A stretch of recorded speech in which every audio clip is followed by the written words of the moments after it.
Mukbang po tayo ngayon ng Japanese food na sashimi or raw fish po. Konti na lang po ang natira. Nakain ko na rin po kanina. Hindi ko na natiis. Sobrang sarap po ng sashimi. Ayan, paborito ko po kasi to. At meron din po tayo itong meatloaf. Ayan, naluto ko. Sarap po tayong kumain ngayon.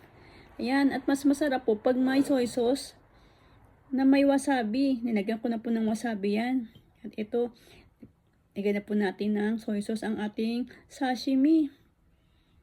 Kain po tayo.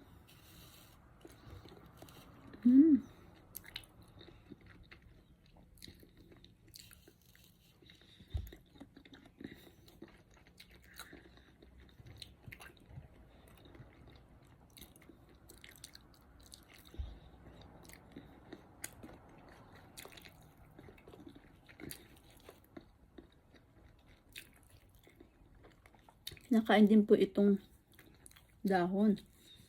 Masarap po ito.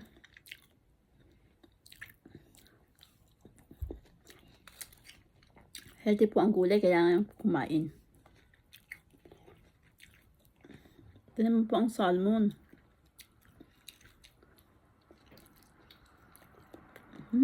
Sarap. Kain po tayo. At ayan, ubusin na po natin tong sashimi or raw fish.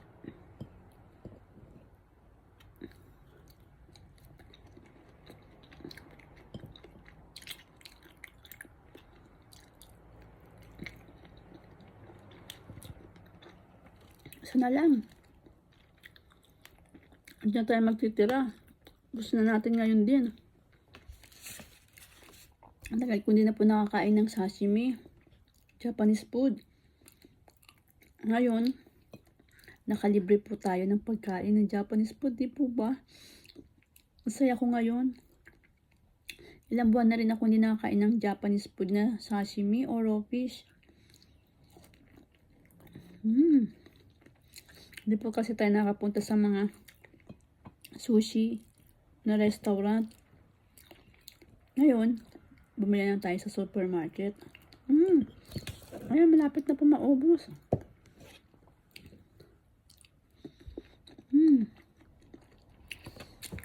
Sarap. Ito po, may dahon, tsaka to. Pwede naman po kainin yan. Ito naman may meat pa tayo.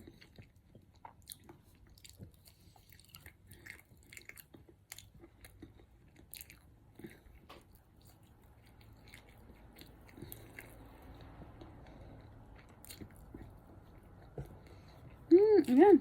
Busog na po tayo. Marami tayong juice dito. Inom na tayo.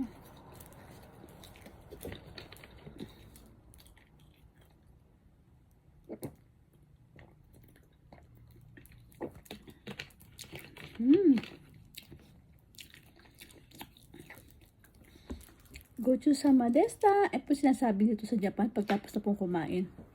Thank you for watching. See you in Japan. Please like and subscribe my YouTube channel. Arigatou gozaimashita. Thank you for watching.